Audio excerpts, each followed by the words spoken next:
बिस्मिल्लाहिर्रहमानिर्रहीम। आज हमारे साथ डॉक्टर इकराम मंजूर साहब हैं। इनसे हम बातचीत का आगाज करेंगे बाकायदा। और डॉक्टर साहब, आपको हमारे यूट्यूब चैनल पे खुश आमदीद। Thank you so much, thank और यू सो मच। मैं सफीम थैंक डॉक्टर यू। साहब आप। और तो आप अपना तारफ करवाइएगा मुख्तसर सा। मेरा नाम इकराम मंजूर है, होम्योपैथ डॉक्टर इकराम मंजूर। मैंने डीएचएमएस की है 2013 में, और बीएस ऑनर की मैंने की है बायोकेमिस्ट्री में 2016-17 में, 2017 के अवाइल में। और अल्हम्दुलिल्लाह एमएस जबरदस्त। की है वो बायोकेमिस्ट्री में 2019 में की है।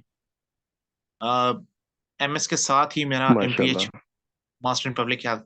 एंड अल्हम्दुलिल्लाह मेरे पास मैंने 2 मास्टर डिग्री की है as a correspondent candidate, like you can say that from university of Peshawar.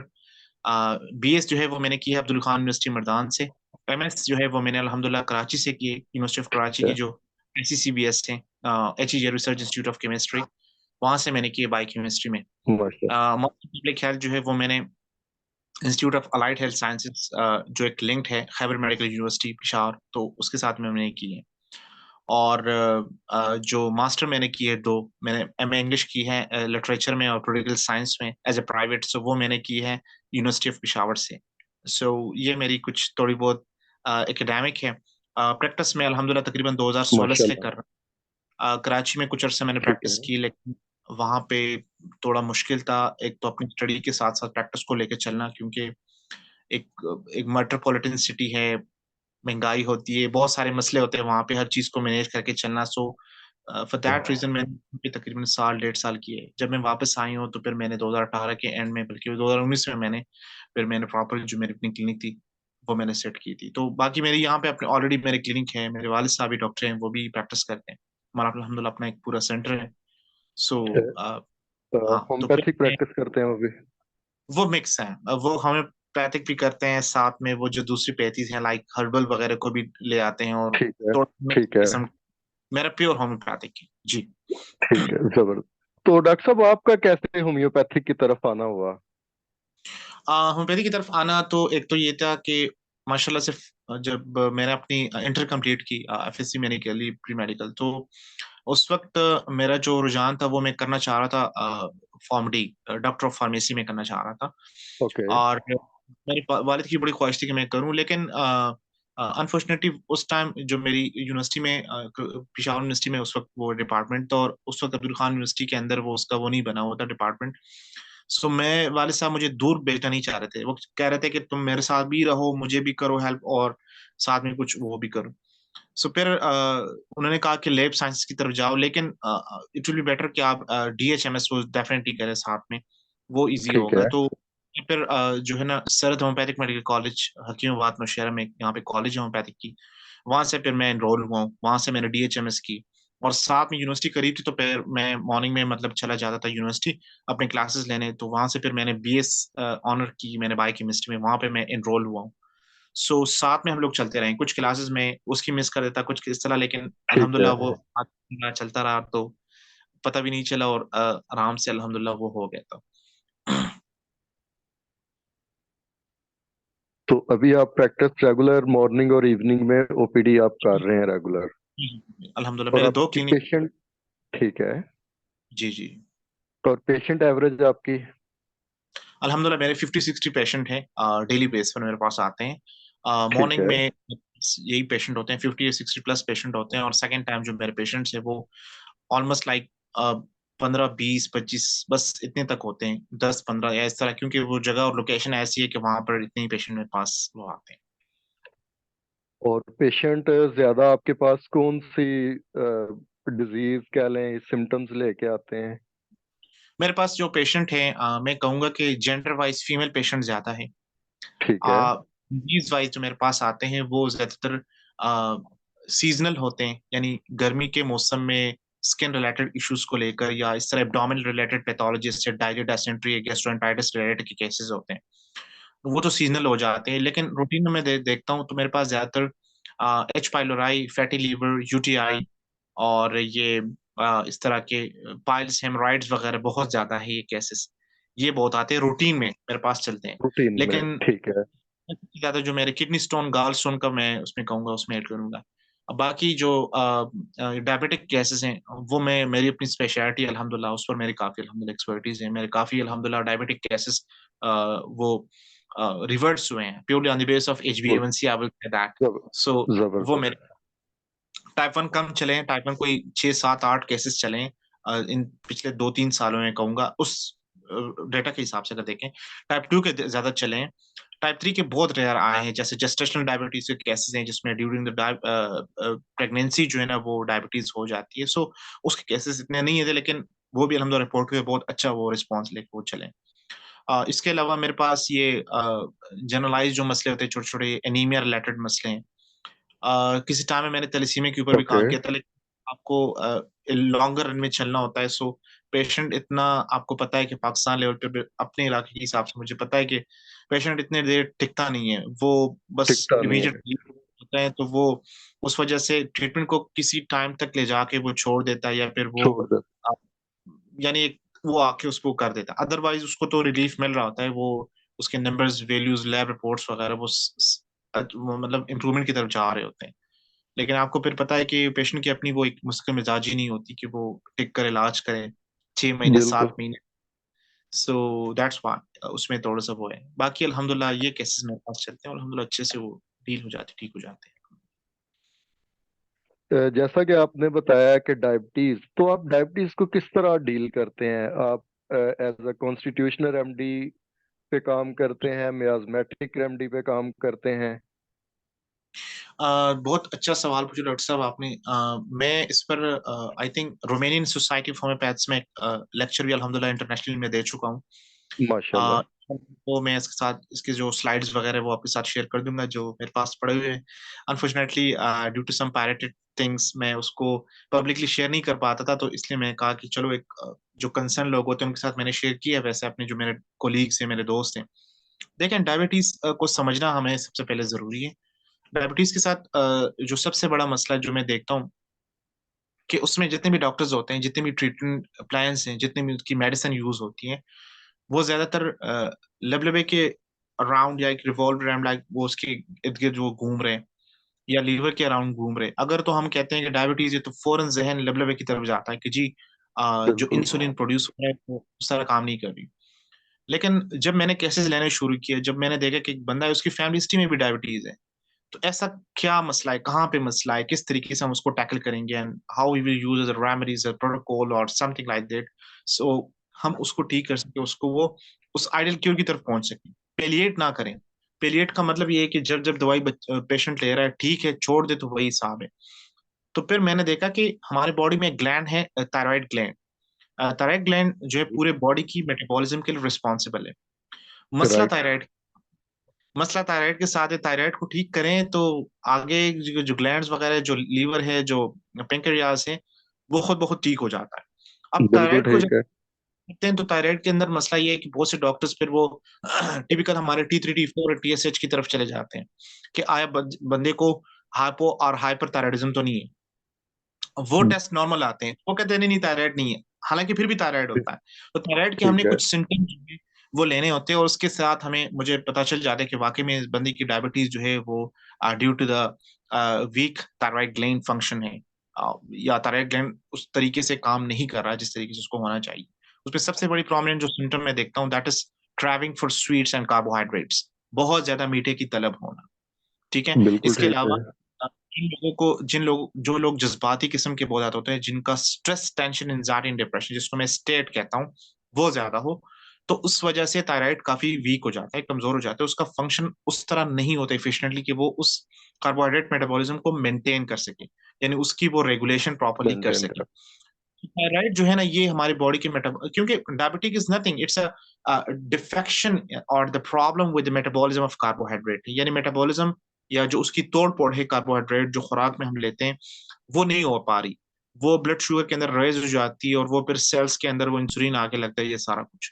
तो उसमें मेरी ये पहली कोशिश यही थी कि I have to strengthen the thyroid. Thyroid को थोड़ा सा हमने एम्पावर करना है, उसको इतना इंप्रूव करना है कि बंदे की डाइट थोड़ी सी अगर मील चीट हो भी जाए, लेकिन वो थायराइड उसका इतना अच्छा हो कि वो उसको हर चीज को मेटाबोलाइज करके दे। तीसरी चीज जो ओके। सेकंड वो है लाइफस्टाइल और सेडेंटरी लाइफस्टाइल एंड डाइट को मैं कहूंगा। आजकल लोग बहुत से डाइट के अंदर फंस गए हैं, कह रहे हैं कि आप फलां डाइट ले तो वो ठीक, फलां डाइट। देखिए डाइट को लेने का एक ऑर्डर है, अगर आप उसको समझ लें तो डायबिटीज को टैकल करना उससे भी इजी हो जाता है। डायबिटिक पेशेंट को मैं सजेस्ट करता हूँ दो चीजें डाइट के अंदर। एक है सैलेड, और सैलेड की जो सिलेक्शन होती है जो आम रूटीन में हम कहते हैं, तो वो मौसम के एतबार से होता है कि लेट से सर्दी के मौसम में जो चीज मिल रही है, कुदरत ने जो पैदा की है, वो गर्मी में नहीं होगी। ठीक है ना, बिल्कुल माल्टा ठीक। हमें गर्मी में नहीं मिलेगा। गर्मी में नहीं तो मिलेगा। एग्जैक्टली, सो हमने उसको जो है ना, सबसे जो भी चीज उसने कहा नहीं है, लेट से अगर वो ऐसी चीज भी कहा है जो उसके डायबिटिक मतलब मसले के लिए उसके लिए नहीं है, सो उससे पहले मैं उसको कहता हूँ कि सैलेड लें। अब सैलेड से क्या होता है कि वो सेल्स के अंदर चले जाते हैं, वो उन जगहों को ब्लॉक कर देते हैं जहां से इंसुलिन ग्लूकोज ने घुस के जाना है और अंदर तक पहुंचना है। सो हम उसको वो ब्लॉक करा देते हैं, ऊपर से जो इंसुलिन होता है वो आके उसको टैकल कर देता है। सो आप पहले सैलेड ले, उसके बाद अपनी कोई भी फूड वगैरह जो भी है, ऑल ओवर द वर्ल्ड इसके ऊपर काफी रिसर्च हो चुका है, उसको थोड़ा सा समझने की कोशिश करना है। सेकंड चीज जो है मैं समझता हूँ सैलेड के बाद, वो मैं करता हूँ डाइट डिटॉक्स। डाइट डिटॉक्स का मतलब ये है कि लेट से अगर एक बंदा है वो गोश्त खाने का बड़ा शौकीन है, अब मैं मुझे पता है कि that is the rich source of protein, so मैं क्यों उसको स्टॉप करूं? कुदरत ने अगर उसको अलाउ किया है, तो मैं कौन होता हूँ उसको करने वाला? सो मैं क्या बिल्कुल करता हूँ ठीक कि है। उसको मैं, ठीक है, आप जो चीज खा रहे हैं उसका तोड़ भी खाएं। कि लेट से अगर गोश्त खा रहे हैं, तो गोश्त के बाद आप दही थोड़ा सा खा लें, वो उस गोश्त को डाइजेस्ट करने में हेल्प करते हैं, उसके अंदर अपने प्रोबायोटिक्स होते हैं, वो होते हैं। अगर तो वो बंदा जो है ना वो चावल खाता है, पुलाव खाता है, काबली पुलाव या इस तरह की चीजें, तो उसको मैं कहता हूँ कि in the end of that way मैं कहूंगा कि आप ग्रीन टी पिए। Green tea is the best for all type of diabetic patient. Green tea without sugar, उसके अंदर एक छोटा सा लेमन डालें, कोई उसके साथ वही हर्बल टी बनाने की जरूरत नहीं है, आपकी अपनी मर्जी, उसमें जीरा डालें, अदरक डालें, जो भी है, लेकिन ग्रीन टी को एज ए ग्रीन टी के तौर पे यूज करें। वो ग्रीन टी भी बॉडी के मेटाबॉलिज्म को इम्प्रूव करती है, वो उस चीज को तोड़ फोड़ करके रख देती है। हम देखें बांग्लादेश में, केरला में, इंडोनेशिया, मलेशिया में पूरा पूरा साल जो है ना वो लोग चावल खाते हैं। उनको तो ना तो फैटी लीवर का इशू होता है, ना कोलेस्ट्रॉल ट्राइग्लिसराइड हाई होता है, ना उनका ये डायबिटिक, ये सारे मसले होते हैं। Why? Just because of that कि वो अपने चावल के बिल्कुल। साथ मच्छी मिला के खाते हैं। अब नाउ द मछली the fish is the antidote of the rice. हम लोग उसी वो फिश को वो सॉरी वो जो राइस होता है उसको वो तेल में घी में पका के वो तेल को और भी अपने अंदर जज्ब करके हम एक तरह से वो घी और वो चीज खा रहे हैं। सो जो मछली होती है वो मछली उसी को डिटॉक्स करे, बिल्कुल तो दिस ठीक इज है। कॉल्ड, जो चीज खा रहे हैं उसी को, उसको तोड़ फोड़ करने की भी वो एक खुराक होती है, उस चीज को खत्म करने की या कम करने की। सो ये मेरी उसमें है। तो ये होता है कि पेशेंट को इंडिविजुअलाइज करना होता है, उसकी प्रॉपर केस टेकिंग होती है, उसके अंदर मुझे ये समझना होता है कि ये मसले कहाँ कहाँ से ट्रिगर हुए हैं।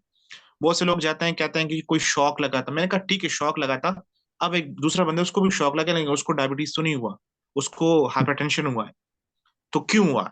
अगर एक बंदा है उसको शॉक लगा, उसको डायबिटीज हुआ, तो दोनों में फिर डिफरेंस क्या हुआ? होना तो ये चाहिए था कि अगर शॉक की वजह से डायबिटीज थी, तो शॉक तो दोनों को होना चाहिए था डायबिटीज। इसका मतलब ये था कि बिल्कुल। बॉडी के जो रिस्पॉन्स होता है वो वीक है, थायराइड ग्लैंड वीक है, ऊपर से स्ट्रेस ने जाके हाइपोथैलेमस को छेड़ा, हाइपोथैलेमस ने पिट्यूटरी को, पिट्यूटरी ने थायराइड को छेड़ा।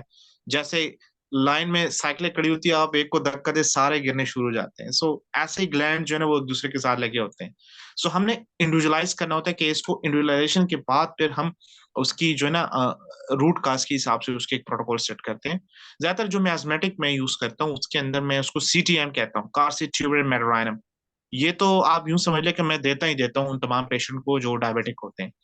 उसके बाद फिर डायबिटीज की स्पेसिफिक रेमेडी ठीक है, है। डायबिटीज कास के साथ लेकर आया है। डायबिटीज के एडवांस सिम्टम जैसे पॉलीयूरिया, पॉलीडेप्सिन, पॉलीफेजिया, भूख प्यास और ये पेशाब वगैरह का आना बार बार, उसकी अपनी ग्रुप ऑफ रेमेडीज उसको समझना होता है। लेट्स से अगर किसी को बहुत ज्यादा प्यास लग रही है, तो प्यास की हमारे पास बड़ी बड़ी दवाइयां हैं, आर्सेनिकम है, ब्रायोनिया है, नक्स मोस्टाटा है, ये बड़ी बड़ी दवाइयां हैं। इस फास्फोरस है। इस तरीके से आप देख लें, पोली यूरिया है, तो उसके अंदर एसेट फॉस बहुत बड़ी दवाई है, रस एरोमेटिका बहुत बड़ी दवाई है, कास्टिकम जलसीमियम कैलिफॉस बड़ी दवाइयां हैं। इस तरीके से हम देख लें तो भूख ज्यादा लगना, तो वो अयोडिन के अंदर ऑलरेडी मौजूद है। अयोडिन क्या है? लीवर थायराइड की तरफ इशारा है। हाइपर थायराइड की बहुत बड़ी सिम्टम है कि उसके अंदर भूख तो बहुत लगती है, बंदा खाता भी बहुत है, लेकिन वो सूखता जाता है, लाइक वो जिस्म पे लगता नहीं है। हेलोनियास को आप देख लें, तो ये ग्रुप ऑफ रेमेडीज है, उसको हमने उसके अकॉर्डिंगली हमने देने होते हैं। अच्छा, फिर कुछ केसेस इस तरह आते हैं कि उनको डायबिटीज है, मेडिसिन ऑलरेडी ले रहे हैं, और डाइट को उनको नहीं पता, सारा कुछ नहीं पता, लेकिन उनके कुछ कॉम्प्लिकेशन शुरू हुए, किसी का नजर जो है वो कमजोर हो रहा है, किसी के हाथ पैर सुन्न हो रहे, किसी को गैंग्रीन हो रहा है, लाइक डायबिटीज की वजह से हाथों पैरों में सुन्नपन है, नमनेस है। तो उसको हमने प्रॉपरली उसकी स्पेसिफिक कुछ रेमेडीज है, जैसे अगर किसी को लेट से हाथ पैरों में सुन होना है ड्यू टू डायबिटीज, डायबिटीज के अंदर वो क्रोमिकम एसिड वो कम हो जाता है। सो हमने सबसे पहले क्या करना होता है कि पेरिफेरल की तरफ, बदन जिस्म के वो ऑर्गन जो कि हमारे सेंटर से दूर हैं, जैसे हाथ पैर हैं हमारे, तो उसमें हमने ब्लड फ्लो को वो बहाल रखना है। तो उसके लिए आप आर्निका दे। आर्निका क्या है, वेजोडाइलेटर है, रगों को पिला के उसके अंदर उपचार होता है। साथ में पेशेंट को कहता हूँ कि बाहर से भी अपने पैरों को रब करें, मालिश करें, ताकि वहां पे गर्मी हो, वहां पे थोड़ा सा ब्लड फ्लो बहाल हो। दूसरा, अगर उसका ब्लड शुगर लेवल हाई है तो बहाल उसको हो। हम कर सकते हैं like gymnema sylvestre other tincture, arsenicum album 3200, natrum phos 3200, saccharum of 3200, इस तरह की छोटी छोटी पोटेंसीज में दवाइयां लगा के, साइजेजियम जम्बोलिनम अगर किसी के पेशाब में ज्यादा है, अगर खून में ज्यादा है तो फिर जिमनेमा साल्विस्टा, अगर और जिसके साथ वीकनेस बहुत है, सल्फर लाइक बर्निंग पूरे बॉडी में, तो फिर मैं सेफ्लांड्रा इंडिका वगैरह देता हूँ, या इस तरह की जो उसकी स्पेसिफिक रिपर्टोरियल जो उसकी रेमेडीज बनती है, उस हिसाब से हम फिर सिलेक्शन करते हैं। सो हमने पैथोफिजियोलॉजी को पहले समझना है, और उसके बाद जो उसकी सिम्टोमेटिक हमारे पास जो प्रेजेंटेशन के साथ सिम्टम वो पेशेंट लेकर आता है, तो उसको सही ट्रू उस सेंस में समझ के उसके हिसाब से रेमेडी की सिलेक्शन करनी। अब वो आपके ऊपर डिपेंड है कि अगर आप सिंगल रेमेडी में कॉन्फिडेंट हैं, अपने आप को समझते हैं, तो दें, बेशक दे 30, 200, 1 एम, CM, 50 M, LM, किसी भी पोटेंसी में। अगर तो थोड़ा सा मतलब वो नहीं है अपनो कॉन्फिडेंट, तो आप 30 पोटेंसी में दो दो तीन तीन दवाइयां को भी अल्टरनेट करा के मैं दे कहूंगा कि आप सकते हैं। एग्जैक्टली।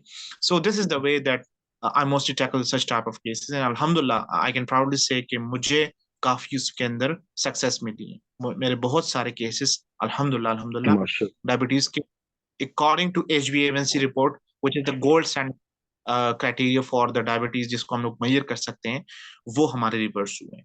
तो ये उसमें टाइप 2 में है। टाइप 1 में मैं रिजनरेटिव दवाइयां देता हूँ, जो पेंक्रियाज के बीटा सेल्स जहां से इंसुलिन ने प्रोड्यूस होना है, सो वो वहां पे हमने उसको दवाइयां देनी होती है। तो उसको सबसे पहले सी पेप्टाइड टेस्ट करवा के कंफर्म करते हैं कि विदर द इंसुलिन वाज प्रोड्यूसिंग और नॉट, हमें ये कंफर्म करना है। और उसके बाद फिर उसकी बड़ी अच्छी अच्छी दवाई है होम्योपैथिक के अंदर, फास्फोरस है, अयोडियम है, आरएस वर्स है। इसके अलावा एलोक्सोन बहुत बड़ी दवाई है बीटा सेल्स की रिपेयरिंग करने के लिए, प्रेमामिट है, ये बड़ी अच्छी अच्छी दवाई हैं। और इसके अलावा जो है ना कैरिका पपाया का एक मैंने जबरदस्त। उस पे कुछ केसेस में अल्हम्दुलिल्लाह बहुत अच्छे उसके भी रिजल्ट आए। और सबसे बड़ा जो मसला होता है उसके अंदर ये होता है कि शुगर लेवल या तो बहुत ज्यादा हाई हो जाता है या बहुत ज्यादा डाउन हो जाता है। सो मैं एक जगह पे एक इंडियन एक डॉक्टर को पढ़ा था, वो कह रहे थे कि अपनी बॉडी को अल्कलाइन करो। तो अल्कलाइंस की मुराद ये है कि अपनी बॉडी की पीएच को रेगुलेट करो और उसकी एसिडिटी को न्यूट्रलाइज करो। अब एसिडिटी को न्यूट्रलाइज करने वाली हमारे पास होम्योपैथी की बड़ी अच्छी अच्छी दवाई है, उसमें top of the top natrum fast. आप नेट्रम फास्ट को पढ़े, आपको अंदाजा हो जाएगा हाइड्रोक्लोरोहाइड्रिया क्या चीज है और कैसे हमने बिल्कुल बॉडी बिल्कुल। को एग्जैक्टली तो इस तरीके से आप देख लें। उसमें बोरेक्स को देख लें, बोरेक्स भी हमारी जो है ना वो पीएच को न्यूट्रलाइज करती है। आर्सेनिक अमोनियम को देख ले, वो भी पीएच, यानी घुमा फिरा के वो हमारी जो रेमेडी सिलेक्शन है वो बिल्कुल अपनी जगह पे ठीक होती है। हमें सिर्फ केस की जो एक्चुअल एसेंस होता है, थीम होती है, जो उसकी एक इंडिविजुअलाइजेशन की बुनियाद पे हमें उसके डिफरेंशियल वो करनी होती है, वो हमें समझना है। इसलिए मेरा अपना एक मेथड है कि मैं पेशेंट की जो हिस्ट्री होती है वो मैं खुद नहीं लेता शुरू में, मेरे असिस्टेंट होते हैं मेल और फीमेल। तो मैंने उनको ठीक है। ऑलरेडी से इस तरीके से ट्रेन किया है कि अ, सबसे सारे टेस्ट हो, डेफिनेटली पेशेंट बहुत सारे ऐसे आते हैं जिनके पास बहुत सारे ढेर सारे टेस्ट होते हैं, तो वो खोलना और उसको पढ़ना और उसको समझना, तो वो सारा कुछ उसमें से जो चीज ऊपर नीचे होती है जो मोस्ट रिसेंटली बने हुए होते हैं, और जो बेसिक क्वेश्चनायर होता है जैसे name, age, gender, marital status, diabetic और हाइपरटेंसिव और एलर्जिक, जो उसके प्रेजेंट कंप्लेंट्स होते हैं, जो जो तो पूरी हिस्ट्री मुझे लिख कर वो मुझे भेज देते हैं पेशेंट।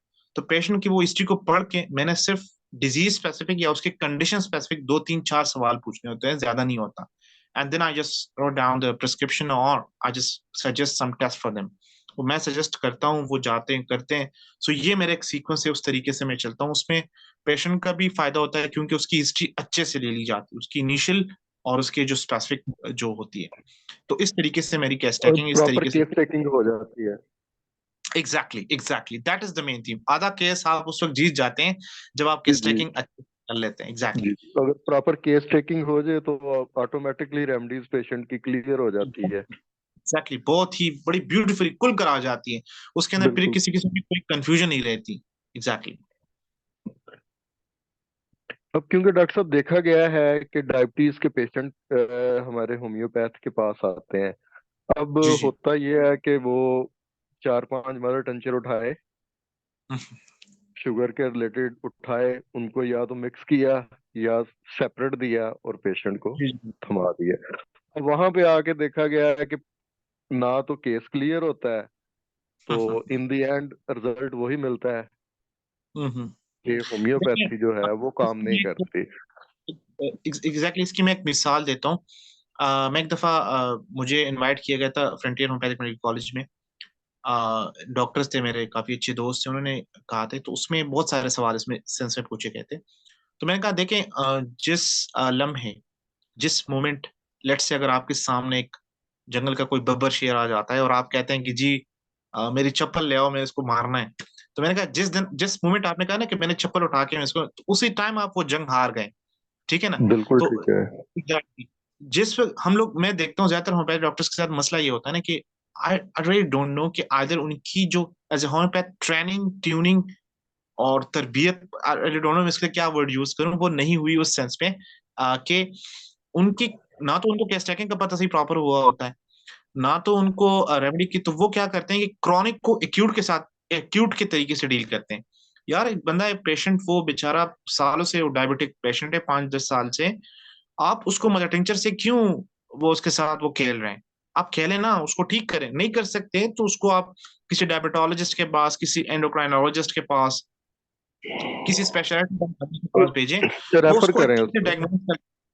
एग्जैक्टली एग्जैक्टली, टाइम भी बचाएं, वो उसके पैसे भी, उसका हर चीज।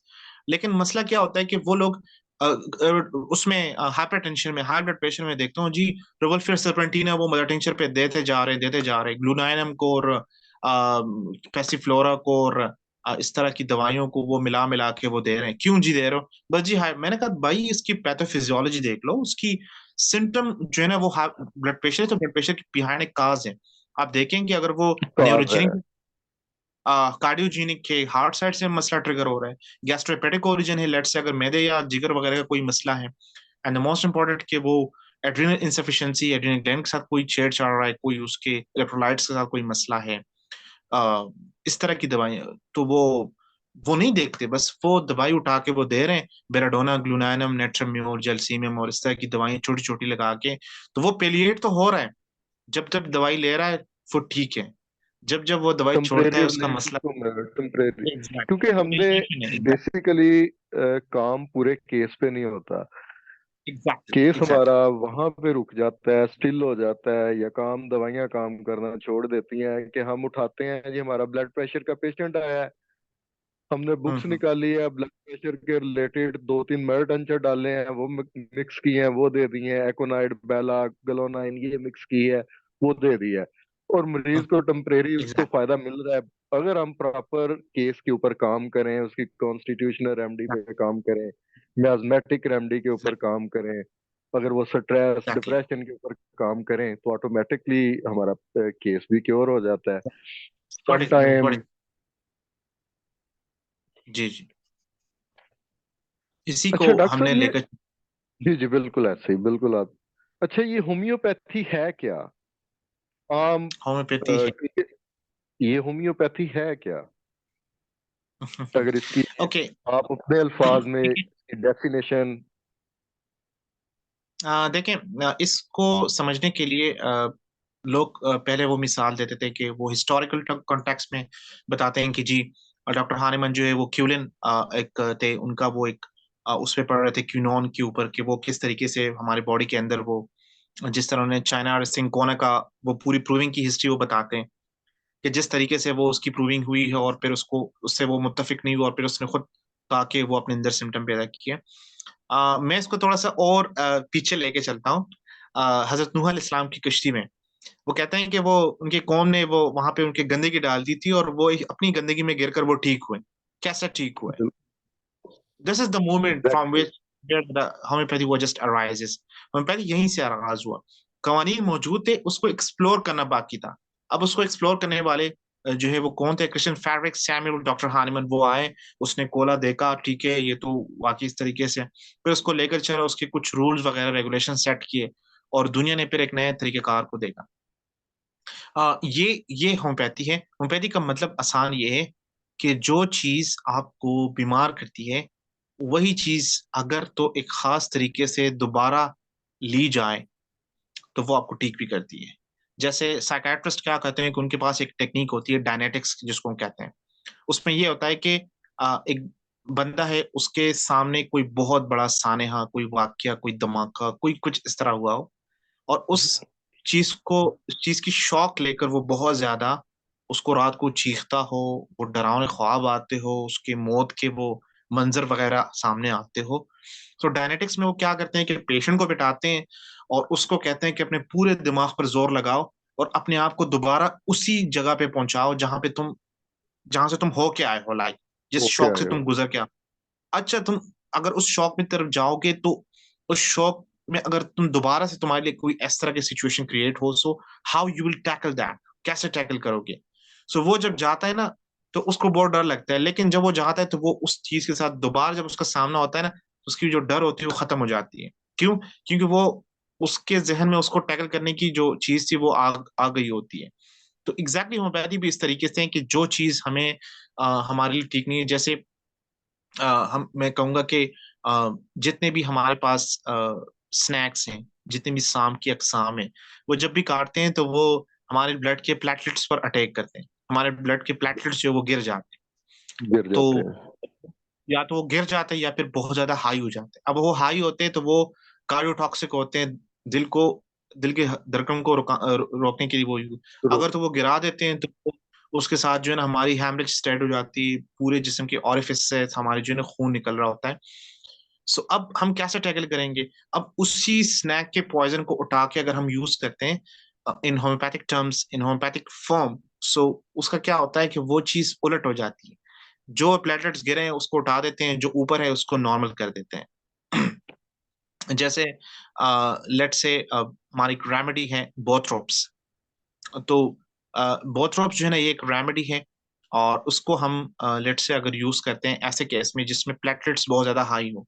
अब ये कब होता है? जब किसी को हार्ट अटैक होता है तो वो हॉस्पिटल जाता है और उसको डॉक्टर्स जो है वो के इंजेक्शन लगवाते हैं, स्ट्रिप्टोकाइनेज जिसको हम कहते हैं। क्रिप्टोकाइनेज और उसमें वो लगाते हैं जी तो। एग्जैक्टली, सो वो स्ट्रिप्टोकाइनेज लाइक वर्क जो है वो बोथ्रोप्स करता है। इसी तरीके से आप लेक्सिस को उठा के देख लें। अब दूसरी तरफ हम देखते हैं तो वो क्या है, वो क्रोटालिस होरिडियस है। क्रोटालिस क्या करता है कि ये प्लेटलेट्स को गिरा देती है। तो जब हमारे पास थ्रोम्बोसाइटोपेनिया का कोई केस हो, चाहे वो मलेरिया हो, डेंगू हो, या किसी और डिजीज की वजह से हुआ हो, स्प्लीन के किसी मसले में, तो हम जब क्रोटालिस देते हैं, उसकी एक डोज 200 मिनट से हम देते हैं, तो उसके जो प्लेटलेट्स काउंट होते हैं ऊपर चले जाते हैं, उसको सेट कर देते हैं। तो दिस इज कॉल्ड सिमिलिया सिमिलीबस क्योरेंट। दिस इज कॉल्ड कि जो चीज आपको बीमार करती है वही चीज अगर एक खास नज्म के साथ ली जाए मकदार तो आपको एग्जैक्टली। ठीक भी कर सकती है।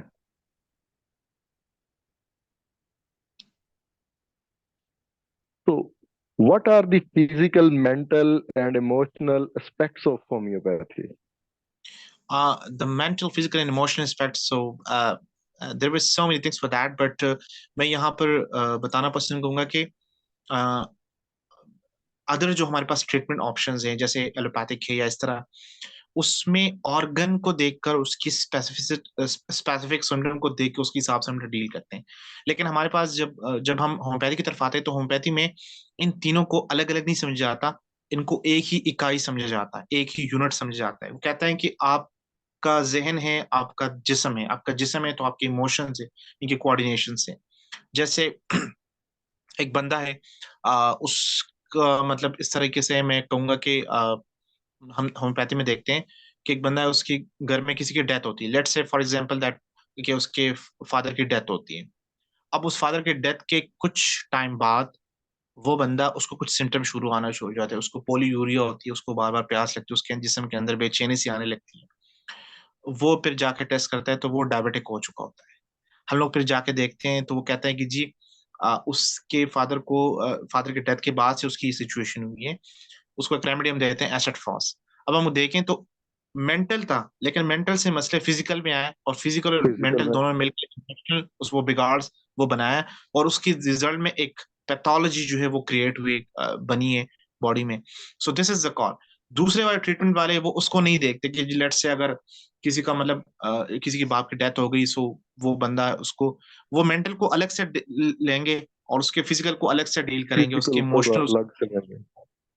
सो हम उस सब को एक समझते हैं, उसको अकॉर्डिंगली ट्रीट करते हैं।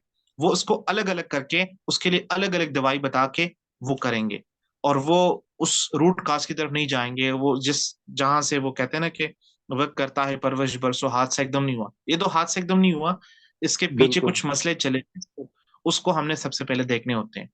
So this is the way that we have to look toward these things. So उसमें जो है ना, ये डिफरेंस है, ये होम्योपैथी की ब्यूटी है कि उसके अंदर हम इमोशनल, मेंटल एंड फिजिकल, इन तीनों को एक साथ लेकर चल रहे होते हैं। दूसरे पैथीज में या दूसरे सिस्टम ऑफ मेडिसिन के अंदर इसको अलग अलग समझा जाता है, उसके लिए अलग अलग प्रोटोकॉल है। तो फिर वो जो एक होता है ना सिंक्रोनाइजेशन, या उसको एक रिदम के साथ चीज को चलना, वो नहीं होता।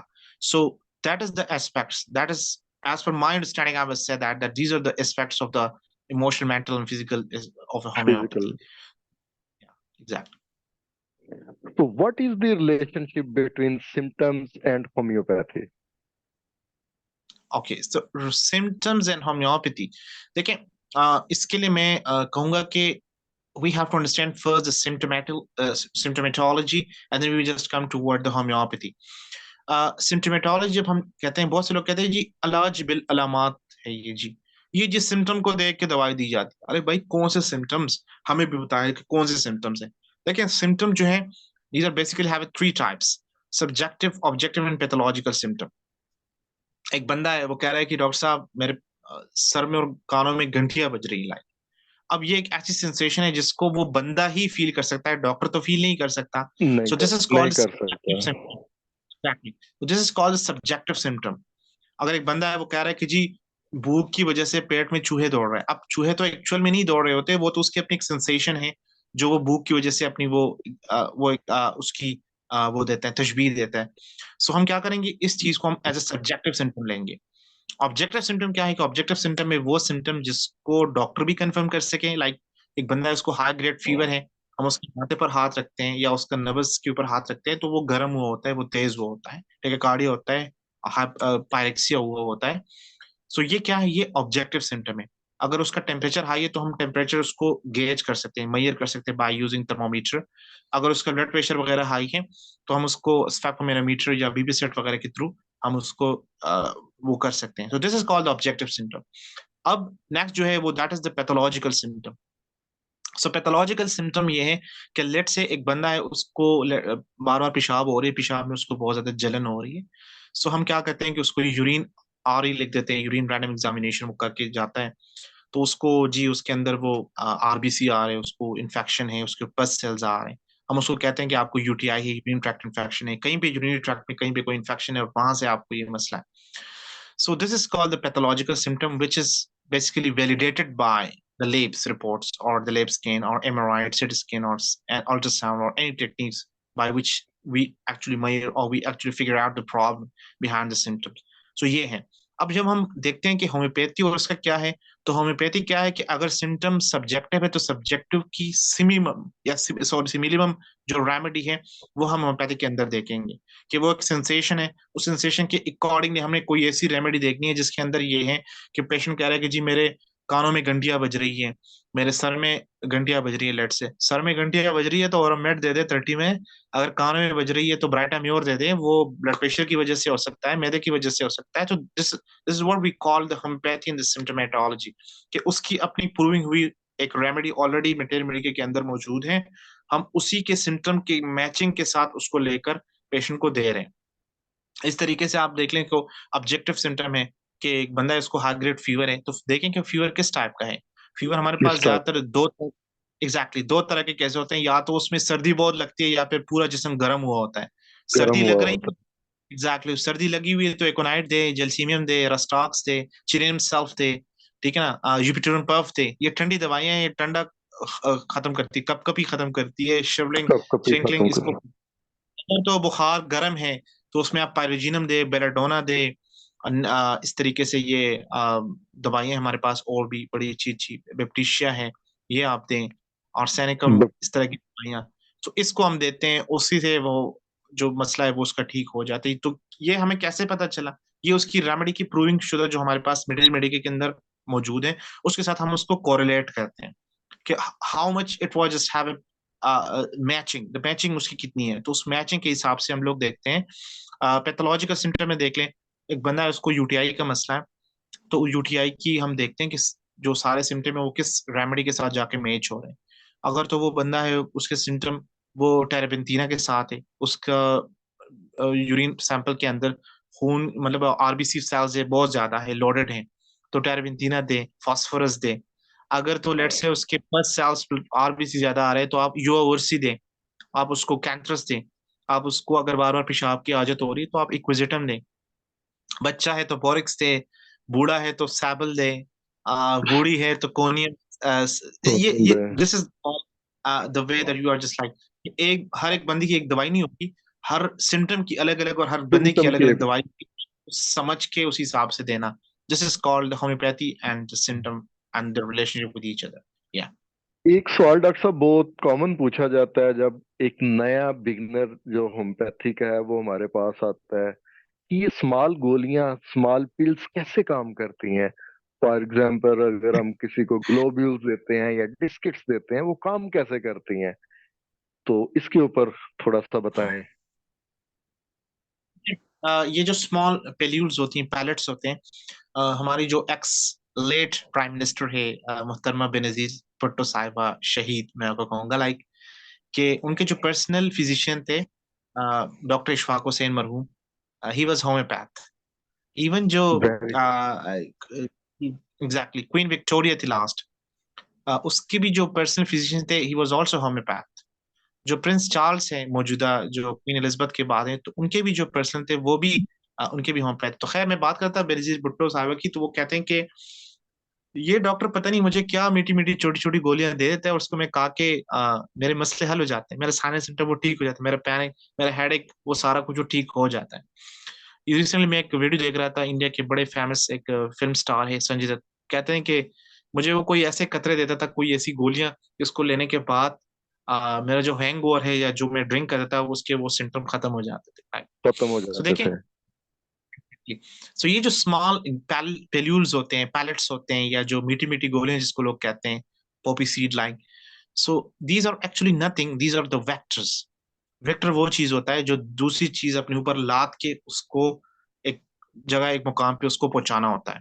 तो ये जो मीठी गोलियां होती हैं ये अपने आप में कुछ भी नहीं होती, उसके ऊपर जो हम दवाई डालते हैं ये उस दवाई जो है ये उस पेल्यूल्स को डिफाइन कर देती है।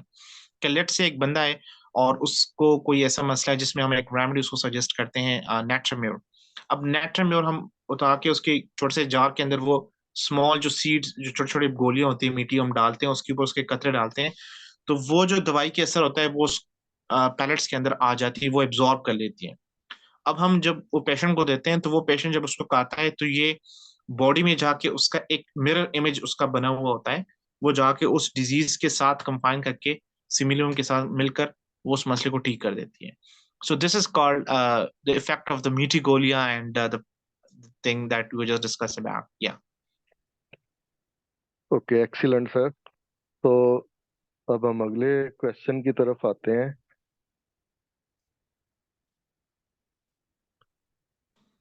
Tell me, how can the correct homeopathy remedy be found? that's a very very good question, and I must say that's one of my most favorite question. Uh, believe me, so far it was just asked in so many podcasts, in so many interviews, in so many lectures. I must say that. Well, uh, how we can figure out the correct remedy?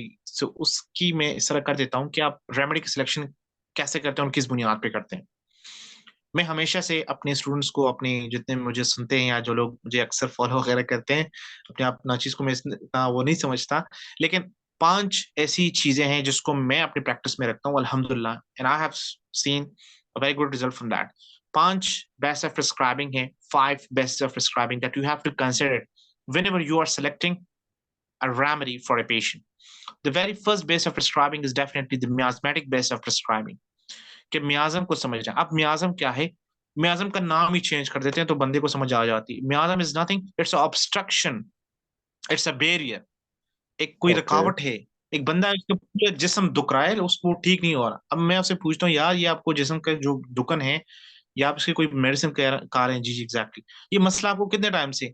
ये doctor साहब मुझे 6 महीने से। अच्छा ये कैसे शुरू हुआ? जी डॉक्टर साहब मुझे टाइफाइड हुआ था और मुझे कुछ दवाइयाँ मैंने खा ली थी उससे मेरा टाइफाइड ठीक हुआ। उसके बाद से मुझे मसला है। It mean that the typhoid is the barrier barrier. to help. Yeah, exactly. So ये जो barrier है इसको हमने मियाज़म का नाम दिया हुआ है। So उसको हम तब तक ठीक नहीं कर सकते जब तक हम लोग टाइफाइड स्पेसिफिक कोई रेमेडी नहीं देते, टाइफाइड स्पेसिफिक कोई नोसोड नहीं देते, जैसे टाइफोडिनियम है, पायरोजिनियम है, बैप्टिशिया एक्नेशिया है, आर्सेनिकम है, जेलसीमियम है, ऑनिकोब्राइन और रस्टॉक्स, मैकफॉस वगैरह कुछ इस तरह वो हम देते हैं, कैलिफॉस। सो ये क्या होगा? ये हम उस ऑब्स्ट्रक्शन को रिमूव करेंगे तभी जाके वो ठीक होगा। This is called the prescribing a remedy purely on the base of obstruction, barrier, or what we call as a homeopath miasm. So this is the first base of prescribing. The second excellent. base of prescribing that I'm using in my clinical practice is the causation based prescribing. कि काज को समझ के, root cause को समझ के उसके हिसाब से रेमेडी सिलेक्शन हम करते हैं। कि लेट से उसकी फर्दर पे हमारे पास 2 टाइप्स हैं, एक्यूट काज है, क्रॉनिक काज है। एक्यूट काज तो वो होते हैं जिसमें मोस्ट रिसेंटली कोई सिम्टम इस तरह राइज हुआ हो जिसका हमें काज मिल जाता है। जैसे एक बंदा है वो कह रहा है कि जी डॉक्टर साहब मुझे जो है ना मुझे भूख नहीं लगती। अब मैं कहूँ कि भूख कब से नहीं सुबह मैंने नाश्ता किया ना, चाय पिए, तो उसके बाद से ना मैंने रात दोपहर का खाना खाया, अभी रात के खाने को भी दिल नहीं कर। तो ये क्यों? जी डॉक्टर साहब मैं आम रूटीन में सुबह नाश्ते में दूध पीता हूँ लेकिन आज मैंने चाय पी है, तो चाय पीने के बाद मैं जब भी चाय पीता हूँ मुझे फिर भूख नहीं लगती। नाउ भूख वी नहीं हैव टू लगती। Use the ram as per the cause after that case. कि काज क्या है? काज क्या है? जी चाय पी। अब चाय को एंटीडोट करने की हमारे पास बड़ी अच्छी अच्छी दवाई है, चाइना ऑफ तुया, तिया, ये बड़ी टॉप की दवाइयां हैं। इसको अगर हम देंगे तो उसकी चाय के साथ खत्म होंगे और वो उसकी भूख जो है वो खुल जाएंगी। और इस तरीके से आप देखते हैं क्रॉनिक कास्ट के अंदर एक बंदा है, उसकी पास्ट पर्सनल फैमिली हिस्ट्री में कोई डिजीज है, तो उसकी हिस्ट्री के हिसाब से हम अगर कोई डिजीज स्पेसिफिक है या जो सिनेरियो स्पेसिफिक है वो रेमेडी सेलेक्ट करते हैं। अगर लेट से किसी को सर पे चोट लगी और सर में चोट लगने के बाद उसको टेरेबल हेडेक हो रहा है, सो वहां पे बेलाडोना नेट्रम में उस वक्त तक काम नहीं करेंगे जब तक आप उसको आर्निका हाइपेरिकम नेट्रम सल्फ के साइकिल से नहीं गुजारते, ट्राइंगल से, या उसको आप नेट्रम से नहीं गुजारते। So you have to use the trauma specific remedy first, and then you have to use the remedy as per his current symptom. So this is the way that you have to do that in the second base of prescribing. The third way of prescribing, uh, that is the constitutional and temperamental based prescribing. इस पर आजकल बहुत सारे लोग चल रहे हैं कि वो कॉन्स्टिट्यूशन को अंडरस्टैंड करके उसके हिसाब से रेमेडी सिलेक्शन करते हैं। तो constitutional base of prescribing is nothing, it's actually the looking toward the outlook of a patient, like physical makeup of the body, कैसे उसके जिस्म है, अगर लंबा तड़ंगा है, कमजोर है, तो वो फास्फोरस ट्यूबर के अंदर फंस जाते हैं, किलकीरे फास के अंदर। अगर वो मोटा ताजा पतलू मोटू पतलू कुछ भी है इस तरह, तो हम उसको क्या करते हैं कि कैलक्यूरिया कार्ब, ब्रेटा कार्ब, फ्यूकस, थायरोडिनियम, फाइटोलका, इस तरह की रेमेडीज के अंदर देखते हैं। अगर तो पेशेंट जिस्म से थोड़ा सा पिलपिला सा है, बड़ा सुस्तुल वजूद और लैक्स फाइबर वाला बॉडी उसकी, कैप्सिकम में ढूंढते हैं इस तरह की बंदों को, एंटम क्रूड में जाके ढूंढते हैं, नक्स में ढूंढते हैं, बैठकर काम करने वाले लोग, ठीक है। इस तरीके से हम देख लेते हैं। अगर तो एक बंदा है उसके नोस्ट्राइल्स थोड़े से खुले हुए हैं और उसके जो ना, मैं मतलब उसको कहूँ को, तो वो ज्यादातर लाइकोपोडियम होते हैं, चेलिडोनियम लाइकोपोडियम होता है, क्योंकि उसके जो नतने होते हैं वो थोड़े से खुले होते हैं। बाज लोग होते हैं वो बूढ़े होकर भी शेव कर रहे हैं, क्लीन शेव होकर आपके पास आते हैं, उसकी एज 50, 60, 70 होती है। इस एज में हम लोग देखते हैं कि बूढ़े होकर वो दाढ़ी रख लेते हैं, लेकिन कुछ लोग होते हैं ना जो दाढ़ी नहीं रखते, वो फिर भी क्लीन शेव होते हैं। तो सच पीपल आर लाइक तुजा। सो दिस इज कॉल्ड तो जा। कॉन्स्टिट्यूशन बेस्ड प्रिस्क्राइबिंग, कि उसको समझ समझ के हम लोग देखें कि तुजा का बंदा कैसा होगा, फास्फोरस का बंदा कैसा होगा, ब्रायोनिया का बंदा कैसा होगा। तो ये इस पर बहुत सारे डॉक्टर्स की बड़ी अच्छी अच्छी ऑब्जर्वेशन है जो ऑन एंड ऑफ फेसबुक पर मुख्तलिफ किस्म की जगहों पे। मैं इसमें सजेस्ट करूंगा इंटरनेशनल स्टैंडर्ड की, वो है HC Allen, एलन की जो की नोट्स है उसको स्टडी करें. He did nothing, he actually wrote about the constitution of each and every remedy separately. उसने हर रेमेडी की अलग अलग कॉन्स्टिट्यूशन लिखी है कि ये जो पेशेंट होगा इसकी कॉन्स्टिट्यूशन क्या होगी. सेकंड जो इसकी अथॉरिटी है दैट इज जॉर्ज वितालकस. आप उसकी एसेंस ऑफ मैटर मेडिका पढ़ें, उसके अंदर वो कुछ भी नहीं है, वो उसने हर एक रेमेडी की कॉन्स्टिट्यूशन को क्रैक किया है. पाकिस्तान में डॉक्टर गुलजार एक नाम गुजरे, उनकी एक बुक है, वो मुझे उसका नाम एग्जैक्ट याद नहीं आ रहा, लेकिन उसकी 3 जिल्दों पर मुश्तमिल एक किताब जिसमें बाकायदा उसने बताया था कि बाकायदा उसने एक एक फर्द का नाम लेकर और एक एक एक कम्युनिटी का, एक डिपार्टमेंट का, एक महकमे का पूरा नाम बता के कहा है कि इस पूरे डिपार्टमेंट के स्ट्रक्चर या ज्योमेट्रिकल प्लान जो है वो उस रेमेडी के साथ जाके वो जोड़ रहा है. So this is called the constitution based of prescribing. The second thing is the temperamental based prescribing. So temperament mean के 4 हमारे पास मिजाज हैं, सर्द, गर्म, खुश्क, तर. हाँ. तो उसके हिसाब से रेमेडी सिलेक्शन करते हैं. अगर लेट से एक बंदा है सर्द मिजाज है, तो सर्द मिजाज लोगों को अंदर आप देखते हैं कि उसको नजला, जुकाम, गले की खराश, एलर्जी वगैरह इस तरह के मसले बहुत होते हैं. सर्दी में उनको तकलीफों में इजाफा हो जाता है. तो उसकी आप देख लें उसकी सारी रेमेडी सर्द होंगी, जैसे एकोनाइट है. इसके अलावा हमारे पास यूटर्न पर्फ है, रस्टॉक्स है, सॉरी रस्टॉक्स में नहीं है, उसमें आप देख लें ट्यूबर्क है. ठीक है ना. ठीक इस है. तरीके से आप देख लें.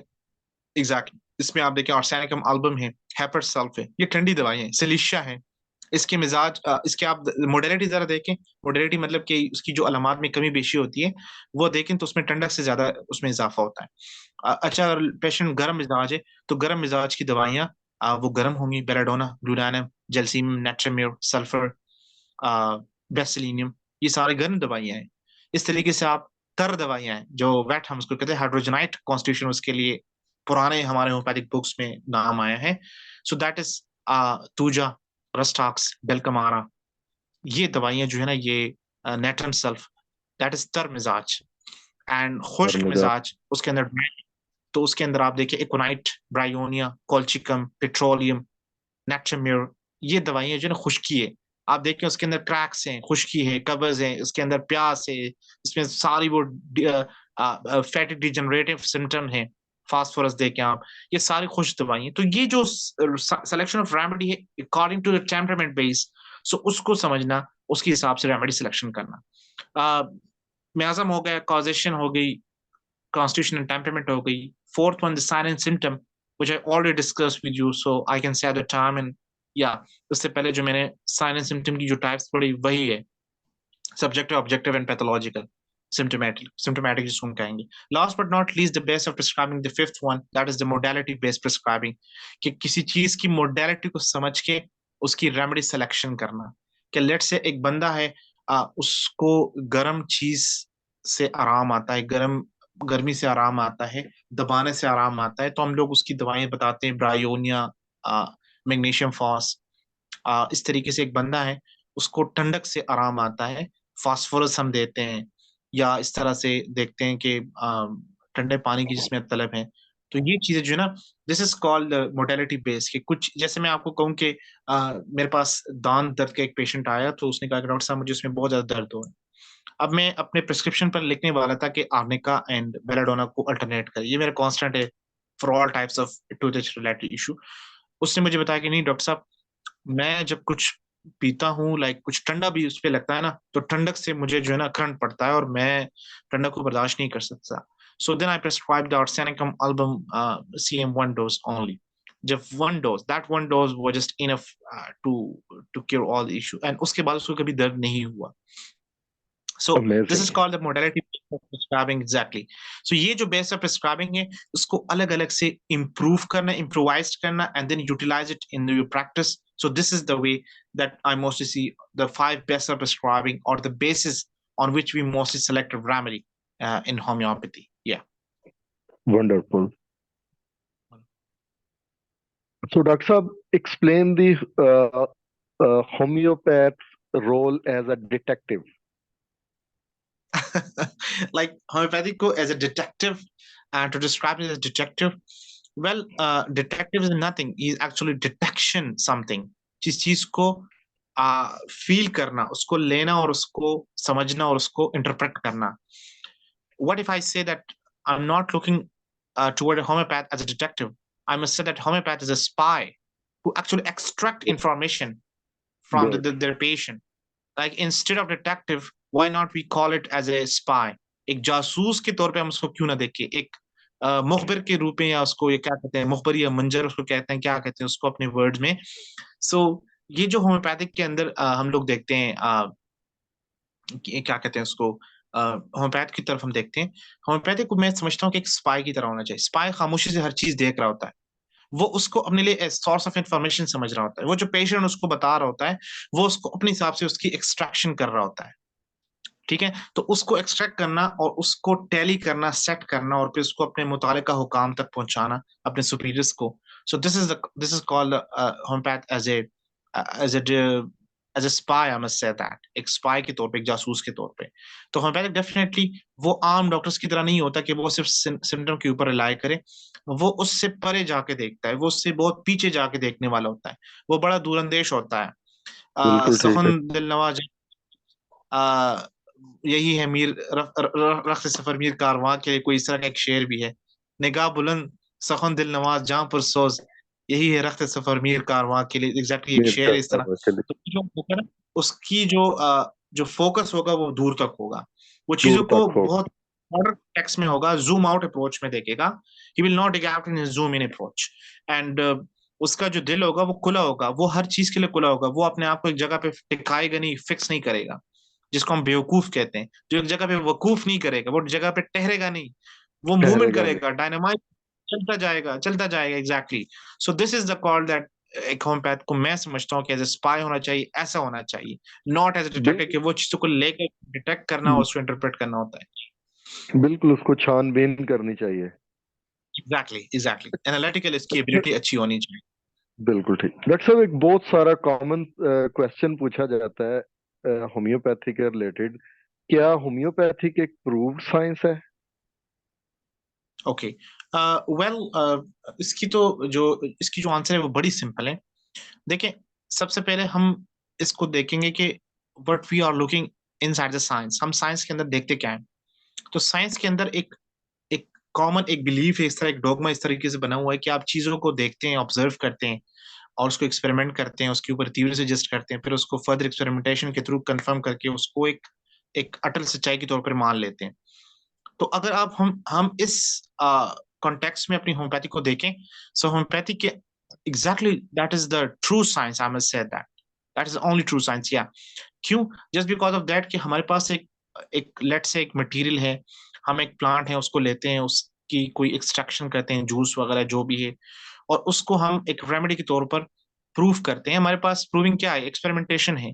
हम लोग पहले से उसकी अल्कलाइड्स देखते हैं, हम देखते हैं कि उसकी क्या क्या यूजेस हैं, और फिर उसकी जो है ना होम्योपैथिक एस्पेक्ट से हम लोग जाके उसको प्रूव करते हैं। तो प्रूविंग क्या है? That is also the scientific process, उस प्रोसेस से होके हम उसको गुजार रहे हैं।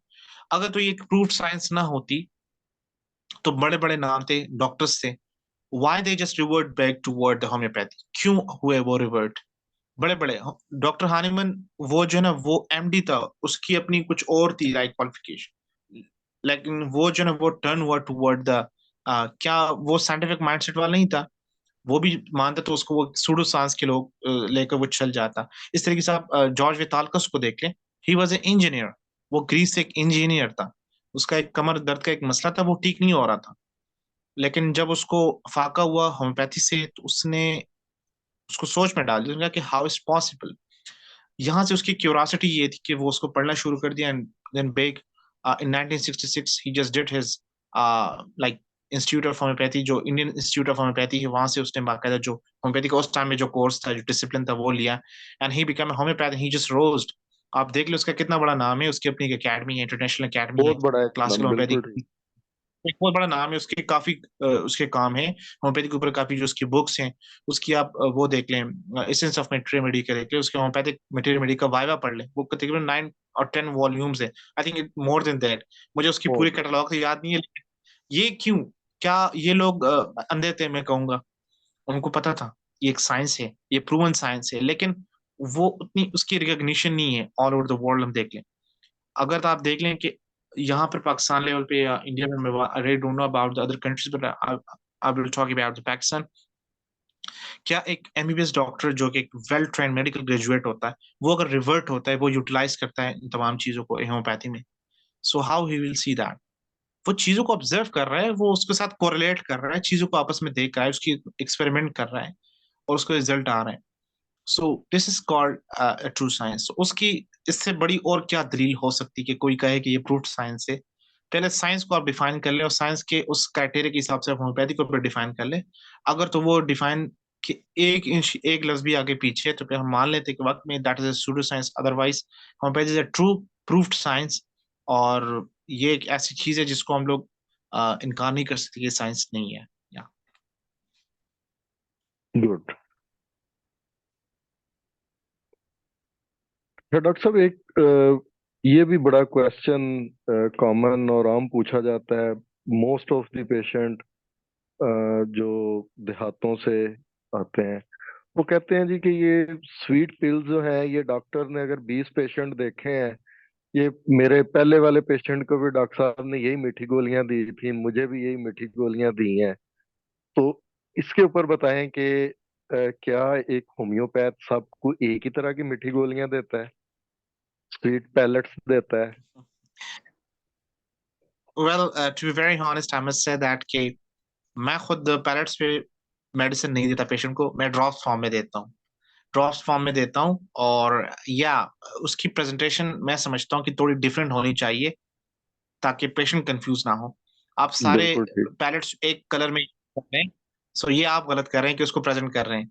अगर आप सारे बॉटल्स जो डाइल्यूशन या डीएल वगैरह आप पेशेंट उसको डाइल्यूट करके दे रहे हैं, वो भी अगर आप एक ही कलर में सबको दे रहे हैं, सो इट मीन कि आप पेशेंट को कंफ्यूज कर रहे हैं।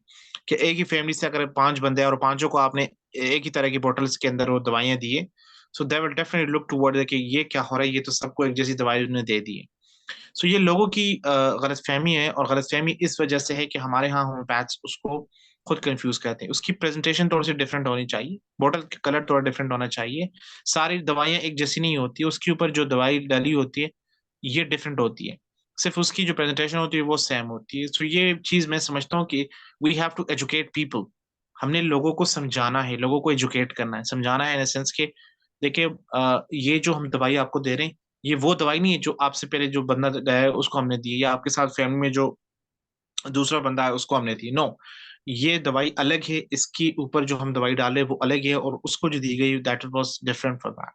सो इसमें लोगों को मैं समझता हूँ कि एजुकेट करने की जरूरत नहीं है। ये इतना मैं नहीं समझता कि बड़ा मसला है। ये सिर्फ एक होम्योपैथ को चाहिए कि उसकी प्रेजेंटेशन थोड़ी सी डिफरेंट करें, पैलेट्स के डिफरेंट कलर्स में रखे, डिफरेंट साइज में रखे, बॉटल्स को डिफरेंट साइज एंड कलर में रखे, जो उसके बाहर से आउटलुक है उसका कोई नाम वगैरह दें, कोई लेबल दे, कोई इस तरह की प्रेजेंट करें, तो definitely that will just appeal the people कि हाँ बिल्कुल दवाई में डिफरेंस किया। जैसा कि डॉक्टर साहब, हर एक्शन का रिएक्शन होता है, जी। हर वो चीज, हर नेगेटिव का पॉजिटिव होता है। हम्म। क्या होम्योपैथी के भी कोई साइड इफेक्ट हैं आपकी नजर में? Yeah, that is a very good question you just asked about a side effect of homeopathy. सबसे पहले ये कि साइड इफेक्ट जब लफ्ज होगा तो इसके साथ हमारे सोसाइटी के अंदर या इवन आम पब्लिक के जहन में क्या स्टिग्मा है, क्या मतलब है इसका साइड इफेक्ट। जब साइड इफेक्ट आता है तो इसका मतलब है तो कोई बुरा असर होता है। जैसे एलोपैथिक वाले कहते हैं कि जी आपकी ये दवाई की ये इंडिकेशन है, लेकिन इसके ये साइड इफेक्ट भी है, नोजिया, वोमिटिंग है, लाइक इस तरह के सिम्टम्स। होम्योपैथी अगर कोई ये कह रहा है एब्सोल्यूट कि जी ये अगर ठीक है फायदा नहीं देती तो नुकसान भी नहीं देती, दैट इज ऑल्सो रॉन्ग। अगर कोई ये कहता है कि नहीं नहीं नहीं नहीं बहुत ज्यादा नुकसान देती है और बहुत ज्यादा एग्रीवेट बंदे को करा देती है, दैट इज ऑल्सो रॉन्ग। मैं दोनों को गलत समझता हूँ। That is something like we have to understand the thing. Homeopathy उस वक्त तक फायदेमंद है जब जब उसको सही तरीके से इस्तेमाल किया जाए। मैं इस तरह कहूंगा कि आ, आप लेट्स से एक नाइफ लेते हैं, एक छुरी लेते हैं। अब उस छुरी से आप बहुत कुछ कर सकते हैं। आप चाहें तो सब्जियां काट सकते हैं, गोश्त काट सकते हैं, लेकिन ये आपके इंटेंशन के ऊपर है, आपकी समझबूझ के ऊपर है। आप उससे सब्जियां काट सकते हैं, गोश्त काट सकते हैं, लेकिन किसी का हाथ काट दे या नब्स काट दे या गला काट दे, so that will be different for that. तो चीजों को समझना उसके सही कॉन्टेक्स्ट में ये बहुत जरूरी है। होम्योपैथिक रेमेडी जो है ना, इसकी जो सिलेक्शन है ये इंपॉर्टेंट है। ये एक होम्योपैथ अगर वो कर रहा है सही से प्रिसाइजली कर रहा है, so definitely it will work. ये एक अच्छे पॉजिटिव वे में काम करेगी। लेकिन अगर वो उसको गलत तरीके से दिया जाता है तो उसके दो तीन हमारे पास चीजें आती हैं। इसको समझने के लिए मैं आपको सजेस्ट करूंगा कि जो जितने मेरे सुनने वाले हैं उनको मैं कि वो 12th observation of doctor Kent पढ़े, कि वो फर्स्ट प्रिस्क्रिप्शन के बाद हम क्या क्या ऑब्जर्व करते हैं। सो अगर तो वो पेशेंट है, उसको लेट से दवाई लेने के बाद आराम आया है शुरू में, लेकिन मसला फिर थोड़े टाइम बाद दोबारा शुरू हुआ, इट मीन कि that problem was just like palliated, वो मसला वक्ती आराम उसको आया है, वो मुस्तकिल ठीक नहीं हुआ। पेशेंट है, उसको शुरू में थोड़ा सा मसले में इजाफा हुआ है, लेट से अगर किसी को एब्सेस है, पूरा कोई पिंसी वगैरह निकली है, आप उसको वो सिलिशिया 30 में लेट से देते हैं, वो उसको पाड़ देती है, उसकी गंदगी निकाल देती है, लेकिन गंदगी के वो निकलने से पहले उसको बहुत ज्यादा पेन होता है। तो आप उसको कहेंगे कि डेफिनेटली थोड़ा सा आप बर्दाश्त से काम ले, थोड़ा सा सब्र करें, एक दफा ये थोड़ा सा खुल जाए पट जाए तो वो खुद ब खुद ही सारा उसका गंद निकल जाता है और वो ठीक हो जाता है। सो ये एक क्योर प्रोसेस है। लेकिन अगर एक पेशेंट है, उसको बहुत ही सिवियर किस्म के एग्रीवेशन और कोई दवाई आपने दी है और उसको वो जाके लगी है और वो उस एग्रीवेशन को बर्दाश्त नहीं कर पा रहा, so we have to look toward the remedy, हमें फिर देखना है रेमेडी की तरफ। तो होम्योपैथी जो है ना, ये इस तरह नहीं है कि लेट से हम कहें कि जिसकी कोई साइड इफेक्ट नहीं है या इसके बहुत साइड इफेक्ट है। होम्योपैथी के कोई साइड इफेक्ट उस वक्त तक नहीं है जब तक इसको सही तरीके से इस्तेमाल किया जाए, और उसके साइड इफेक्ट तो नहीं होंगे, एग्रीवेशन होंगे, प्रूविंग सिम्टम उसके होना शुरू हो जाएंगे, और फिर you have to use the same remedy. Like मैं अपनी बात करूंगा कि एक दफा मैं अपने क्लिनिक से निकलने लगा था, तो गर्मी का मौसम था, रास्ते में धूप वगैरह पड़ती थी, क्योंकि वो मेरा सेकंड क्लिनिक था, रास्ते में मैं पैदल भी आ जा सकता था। सो उस दिन इस तरह था कि मैंने नेट्रेम्योर, मुझे नहीं याद कि मैंने किस चीज के लिए लेनी थी, एंड मुझे लेनी थी नेट्रेम्योर 30। मैंने उठा के डायरेक्ट अपनी जुबान पे उसकी 2 कतरे डाले, and I was that like after 1 hour, मैं कहूंगा कि 1 घंटे बाद फिर मुझे बड़ा ही अजीब किस्म का सर दर्द होने लगा है।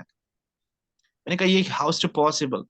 वो सर दर्द मेरा 2 दिन तक रहा, और लकीली फिर दूसरे दिन के एंड में मेरे पास एक पेशेंट जब आया तो मैं उसी को नेट्रम्योर देने लगा था।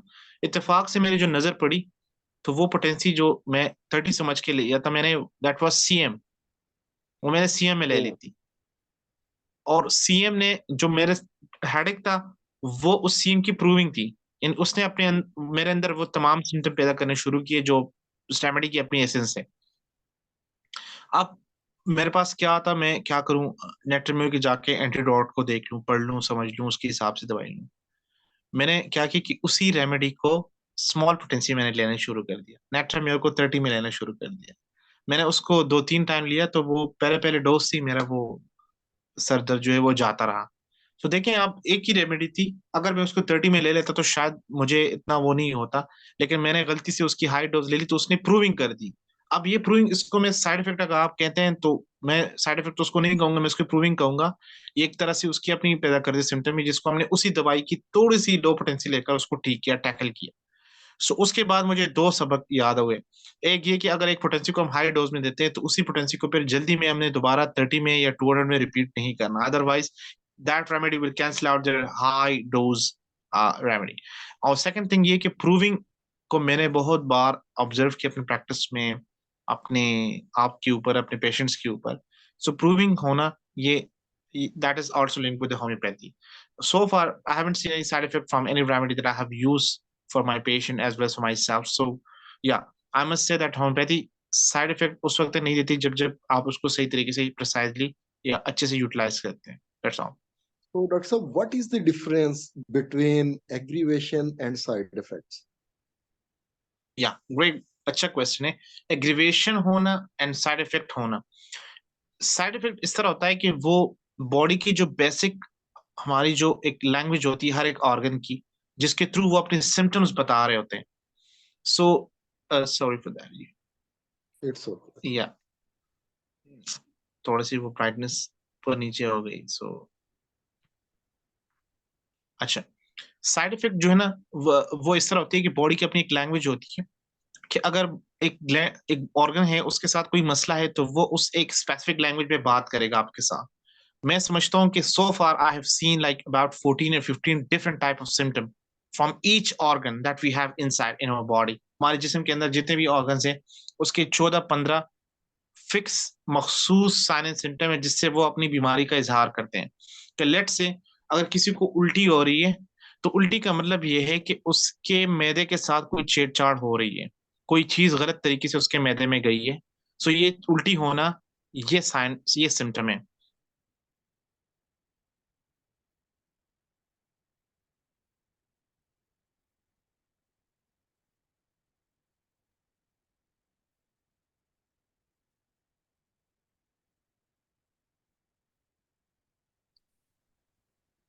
Hello, Hello, sorry, hello. It's okay. Loss was उसमें। Okay, can you hear me? या Yes, I hear you. Yeah. So the side effect is nothing. That is the name that we just coined for the symptom that was just produced from a gland. एक gland की, एक organ की जो symptom है, उसके साथ कोई छेड़खानी हो रही है, उसके साथ कोई मसला है। सो फेमस लाइन है शेक्सपियर की हैमलेट प्ले से कि there is something rooted in the state of Denmark. रियासत डेनमार्क में कोई बू हो रही है, कोई छेड़छाड़ हो रही है। सो अगर मैदे में कोई मसला है, इनडाइजेशन है, उल्टी हो रही है, तो उल्टी का मतलब अच्छी बात है कि हाँ, जिस्म उस चीज को रिजेक्ट कर रही है। एक बंदा है वो उसकी जो है ना वो पैल्पिटेशन है, हार्ट उसके सिम्टम बहुत ज्यादा है, यानी उसकी, तो हम उसके काज देखते हैं, हाई कोलेस्ट्रॉल होगा, ट्राइग्लिसराइड होगा, तो वो उसको सिम्टम के थ्रू बता रहा है कि जी मेरे साथ मसला हो रहा है। इस तरीके से एक बंदा है उसको हेडेक है। अब जब हम साइड इफेक्ट को देखते हैं, साइड इफेक्ट तब होते हैं जब हम कोई चीज देखते हैं और वो चीज हमारी बॉडी उसको मतलब उसके साथ मुआफिक नहीं होती, वो उसको सूटेबल नहीं होती, तो वो उसको अपने सिम्टम से इजहार करती है कि that thing is not right for me. Now ये हो गई साइड इफेक्ट की बात, कि साइड इफेक्ट जो है ना, ये वो सिम्टम है जो इस वक्त प्रोड्यूस होते हैं जब कोई चीज हमारे जिस्म के साथ कंपेटेबल ना हो और हम उसको लेते हैं और हमारा जिस्म उसको रिजेक्ट करता है। तो वो जो रिजेक्शन होती है वो in the form of side effect होते हैं उसके सिम्टम के साथ। अब आते हैं एग्रीवेशन की तरफ। एग्रीवेशन का मतलब है किसी चीज के अंदर ज्यादती का होना। क्या लेट से एक मसला है, वो हम उसके लिए, जैसे मैंने आपको एब्सेस या पूड़ा जिसको हम कहते हैं आम जुबान में, उसमें हम कोई दाना वाना किसी को निकला है, हम लोग कोई दवाई देते हैं, तो शुरू में उसको थोड़ा दर्द ज्यादा होता है, लेकिन slowly and gradually that pain वो just reduced over a few time, over a few hours, few minutes, I must say that. So ये क्या है? ये एग्रीवेशन है। एग्रीवेशन ये है कि वक्ती तौर पर चीज के सिम्टम का ज्यादा होना, लेकिन स्लोली एंड ग्रेजुअली वो ऑर्गन उसको समझ जाता है कि नहीं, ये मेरे ही फायदे के लिए ये चीज हो रही है। जैसे एक बच्चा है, वो सुबह स्कूल जाने में बहुत ज्यादा छेड़खानी कर रहा है, रो रहा है, लेकिन एक टाइम आता है कि वो खुद ब खुद जाने लगता है, उसको पता चल जाता है कि ये स्कूल जो है ना, ये मेरे फायदे के लिए है। इस तरीके से एक कोई दवाई ले रहा है, वो कड़वी दवाई है, वो नहीं लेता, लेकिन उस कड़वी दवाई के लेने के बाद ही वो उस टाइम तो बड़ा ही छेड़खानी करता है, लेकिन बाद में अंदाजा होता है कि नहीं, ये उसके बॉडी के वेल बीइंग के लिए है। So this is kind like aggravation. So we have to look this to things in that context, फिर हमें अंदाजा होगा कि what is aggravation and what is the symptom. या गुड। एक और डॉक्टर साहब सवाल, पेशेंट जब आता है तो वो ये पूछता है कि होम्योपैथिक मेडिसिन लंबा अरसा खानी पड़ती है, ये तो बहुत टाइम लेती है काम करने पे, एक्शन दिखाने पे। आप इसके बारे में आपका क्या ख्याल है? वेल ये बिलीव अभी भी है।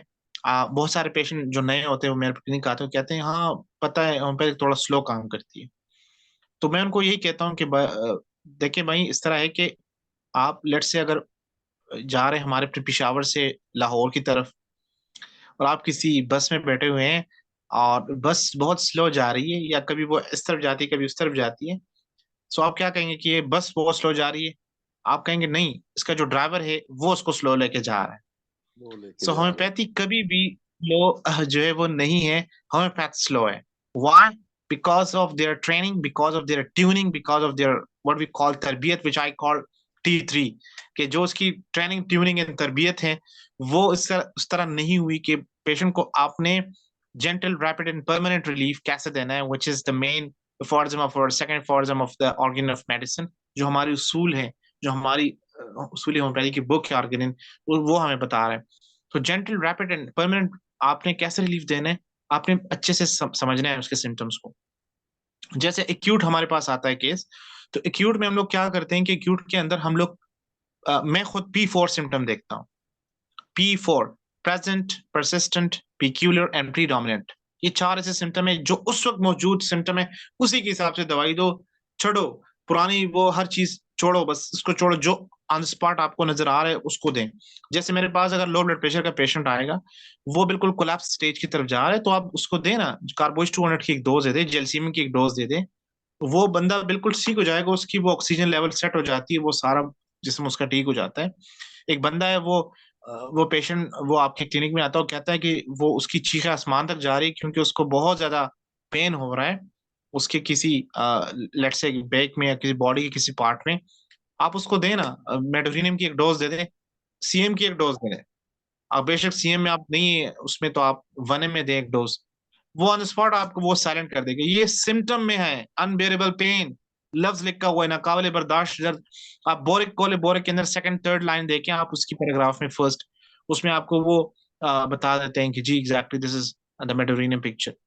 सो ये क्या है, ये है एक्यूट उसको चीज को देखना और समझना। अगर तो आपकी सिलेक्शन प्रिसाइज है, आप केस को अच्छे से, आपको बेस्ट ऑफ प्रिस्क्राइबिंग जिसका मैंने इससे पहले जिक्र किया, वो आपको अजबर है, आपको अंदाजा है कि मैंने किस बुनियाद पर दवाई उठा के देनी है, तब आपको जो है ना मजा आएगा। तब आपको मजा आएगा कि जी मैंने दवाई किस बुनियाद पे दी और पेशेंट ठीक हुआ, और उस हिसाब से फिर आपकी सिलेक्शन ऑफ रेमेडी इजी होगी, और फिर आपका रिजल्ट जो है, वो रिजल्ट जो है ना वो क्विक होगा।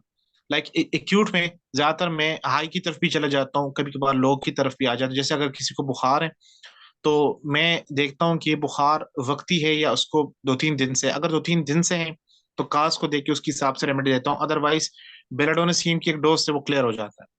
अदरवाइज मैं उसी एक रेमेडी को बेलाडोना 30 को भी दे देता हूँ कि यार इसको हर 2-2 घंटे बाद रिपीट करें। इसके एक मेंटेनिंग कॉज है बिहाइंड, कोई चेस्ट इन्फेक्शन है, कोई थ्रोट इन्फेक्शन है, कोई टॉन्सिलाइटिस है, कोई इस तरह का मसला है। सो ये जो बुखार बार बार होगा, ये उसका जो रिकरेंसी है वो ब्रेक हो जाएगा, and patient will be fine for that. So this is the way that I mostly prescribe remedy. And ये बात बिल्कुल गलत है कि होम्योपैथी बहुत देर बाद काम करती है, और जब तभी काम करती है जब बंदा कबर पहुंच जाता है, तो ये गलत है। मैं इसको गलत समझता हूँ। मैं समझता हूँ कि ये ज्यादती है। ये डिपेंड करता है कि बिल्कुल। आपने किस होम्योपैथिक के लिए चूज किया है, और होम्योपैथिक ने फिर किस बुनियाद पे आपको दवाई जो है वो सिलेक्ट करके दी है, 1 है 2 है 3 है, और कैसे और किस तरीके से वो की है। जी तो मैंने तो अपनी जाती प्रैक्टिस में ये देखा है कि ये इंजेक्शन से फास्ट इसका एक्शन है। एग्जैक्टली, दिस इज व्हाट फिर एग्जैक्टली आई मीन आपने टू से। राइट रेमडी के बिल्कुल, चंद ड्रॉप्स आपने जुबान के ऊपर टपकाए हैं तो वो अपना एक्शन शुरू कर देता है। एग्जैक्टली ये बहुत कम लोग इसको समझते हैं, बहुत कम लोग इंजेक्शन समझते हैं लगा के आपको। तो हम कहते इंजेक्शन लगा के तो वो कहते हैं आधा घंटा वेट करें, हम कहते हैं जुबान निकालें और इसका रिजल्ट लें। हम्म। इसमें जो है ना देखें, यही तो समझने की चीज है कि लोग इसको जो है ना वो उस तरह नहीं समझते। लोगों का उतना बिलीफ सिस्टम नहीं है कि वो उसको अभी भी उस सेंस में लें। मेरे पास आते हैं पेशेंट टेरेबल किस्म के जो कैंसर पेन होते हैं, तो वो किसी चीज से नहीं रुकते। तो मैंने इस तरह किया कि मैंने उनको ट्रिपल एम, जो मेरी अपनी छोटी सी कंपाउंड है, वो मैं यूज करवाता हूँ कैंसर पेन में या इस तरह के दर्दों में जिसमें जो नशावर इंजेक्शन पेशेंट को लगवा के उसको सुलाया जाता है, और वो दर्द फिर भी आराम से नहीं आ रहा है, तो ऐसे पेशेंट को मैं ट्रिपल एम लगवाता हूँ, मेडोरिनियम, मैग्नीशियम फॉस एंड मार्फिनियम। मैं इन तीनों को मिक्स करके, या कभी कभार इसको अलग अलग से 1-1 घंटे 2-2 घंटे के वक्फे से देता हूँ। एंड बिलीव मी डॉक्टर साहब कि मुझे माशाल्लाह से इतने अच्छे रिजल्ट उसके आते हैं, like I can't explain it. इसका बहुत मुझे रिजल्ट आता है। मैं खुद जो है ना, 3200 मैं CM, CM गुड। हाँ, और ये इसको 3200 रिपीट का मैंने किया था। ये मैं रिपीट करता हूँ, दिन में 2 से 3 दफा भी रिपीट हो जाए तो कोई मसला नहीं। मुझे इसका कोई एग्रीवेशन नजर नहीं आया सो फार, प्राउडली से दैट। मैंने 30 में भी यूज किया, 200 में भी, 1M में भी, 10M में भी। 10M में तो मुझे एग्रीवेट करके दिया, 50M में भी एग्रीवेट किया, लेकिन CM के अंदर पता नहीं क्या मसला है कि CM पोटेंसी मुझे कभी इसने एग्रीवेशन करा के दी ही नहीं। सो इसलिए मैं कुछ रेमेडी को फिक्स किया हुआ है कि मैं उसको CM में ही यूज करता हूँ। जैसे मेडोरिनियम में, उसको मैं CM में ही यूज करूंगा। मैंने कभी 200 में यूज ही नहीं की, नहीं 1M में। क्यों करूं? मैं उसको CM में यूज करता हूँ और मुझे वो अपने डिजायरेबल जो रिजल्ट्स होते हैं वो मिल जाते हैं। अच्छा exactly sir, most of the time ये देखा गया है 10M और 50M इसके एग्रीवेशन ज्यादा है। अगर आप 1M से एग्जैक्टली ऊपर डायरेक्ट CM यस। पे चले जाते हैं तो CM का एग्रीवेशन नहीं आता, तो इसकी रीजन क्या है? नहीं है, बिल्कुल नहीं है, मैं खुद हैरान हूं इस पर।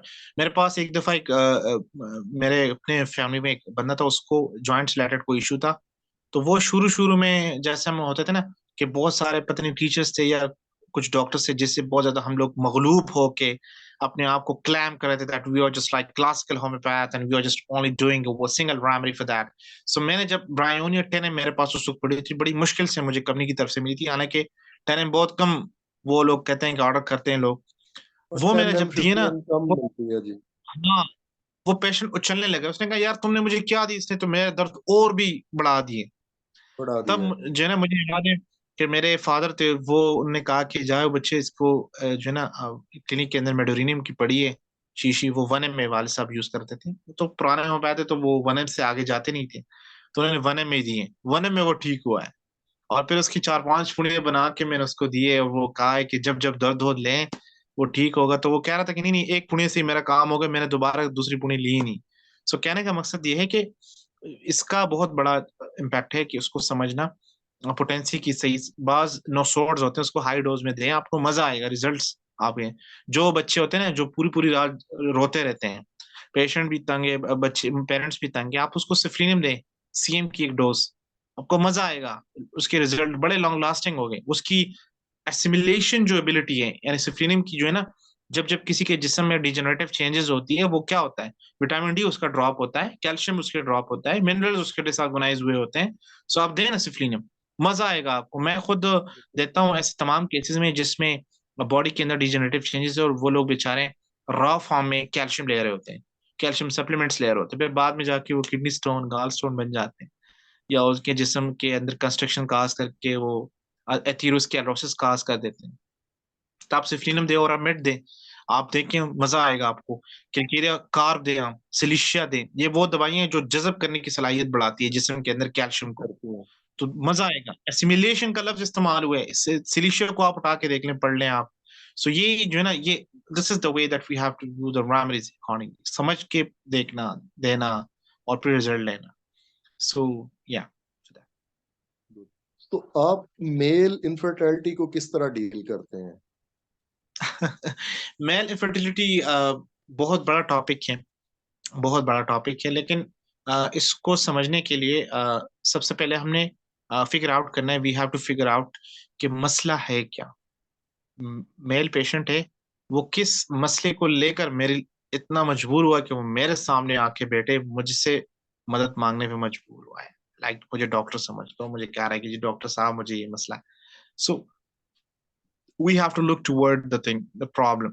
उस प्रॉब्लम को लेकर वो डेफिनेटली आपको बताएगा कि जी मुझे मसला है, जी क्या मसला है, जी इनफर्टिलिटी का मसला है, मेरे बच्चे नहीं है, क्यों नहीं है, जी मेरी टाइमिंग नहीं है, जी मेरे स्पर्म में ये मसला है, जी मेरी लेट्स से एजुकेशन का इशू है, या मुझे कोई और इस तरह की इशू है। तो हमने उस इशू को उठा के उसको इंडिविजुअलाइज करके, रिफाइन करके, उसको समझ के उसके हिसाब से रेमेडी सिलेक्शन करनी होती है। तो मेल में ज्यादातर जो मैं चीजें देखता हूँ वो सबसे पहले जो मेरी डिसीजन होती है वो होती है सीमेन एनालिसिस के ऊपर। वो रिपोर्ट मेरी बिल्कुल सबसे ठीक। ज्यादा इंपॉर्टेंट है, उसी के बेस पे हमने फर्दर डिसीजन लेने होते हैं। सेकंड चीज, मैं उसको टॉप टू बॉटम देखता हूँ। फीमेल इनफर्टिलिटी को मैं बॉटम टू टॉप देखता हूँ और मेल को टॉप टू बॉटम देखता हूँ। टॉप टू बॉटम ठीक इसका है। होता है कि अगर एक बंदा है उसको स्टेट का मसला है, स्ट्रेस टेंशन एंजाइटी डिप्रेशन, वो टैकल करना, फिर उसके मैदे को ठीक करना, और फिर उसके जेनिटल ऑर्गन को ठीक करना। क्योंकि ज्यादातर मैंने देखा है कि मेल रिलेटेड जो इशू होते हैं उसमें मैदे का मसला बहुत ज्यादा होता है, और बहुत ज्यादा। उनको जो है ना या एग्जैक्टली, सो उसको हमने ठीक करना होता है। या बहुत से लोग होते हैं जिनकी नींद ठीक नहीं होती, जिनको टेंशन वगैरह का वो एक मसला वो होता है। So we have to use the remedies, sorry मैं उसको लगने लगा, ओके।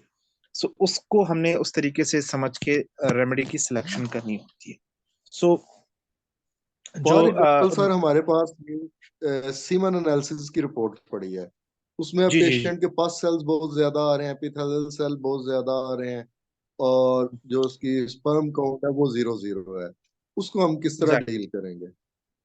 देखें सीमेन एनालिसिस में जब आते हैं तो हमारे पास सबसे पहले हम ये देखते हैं कि इसका एब्स्टिनेंट टाइम क्या है, यानी कितने टाइम उसने परहेज की है, इंटरकोर्स नहीं किया उसने, जाके वो सीमेन जो टेस्ट है वो करवाया है। तो वो टाइम बड़ा उसको इंपॉर्टेंट है, मिनिमम कम से मिन उसको उसको मिनिमम 7 डेज का रिकमेंड करते हैं most of the okay. Time. 7 days ज्यादातर करते हैं, लेकिन मैं समझता हूँ कि इसमें कम से कम 12 दिन का टाइम होना चाहिए। ठीक है, लैब वाले तो कहते हैं कि 3-4 दिन बाद भी करके आए, लेकिन 12 दिन का जो टाइम है, 12 डेज और 2 weeks, I will say that वो ज्यादा बेहतर है। उसके अंदर पेशेंट को ओके। कहें कि आपने किसी किस्म की कोई मेडिकेशन नहीं करनी, अपनी नींद को इम्प्रूव करना है, खाना पीना आपका बिल्कुल नॉर्मल होना चाहिए, जो आपकी न्यूट्रिशनस सिंपल से डाइट है वो करनी है, सिंपल फ्रूट सैलड वगैरह खानी है, ये चीजें करनी है। उसके बाद हम जब उसका टेस्ट करते हैं, और आपने जिस तरह कहा कि उसके जो है ना वो पस सेल ज्यादा है, एपिथेलियल ज्यादा है, ये चीजें देखें, तो मैं सबसे पहली चीज जिसको मैं देखता हूँ वो एक्टिव स्पर्म काउंट को देखता हूँ और डेड सेल्स को देखता हूँ।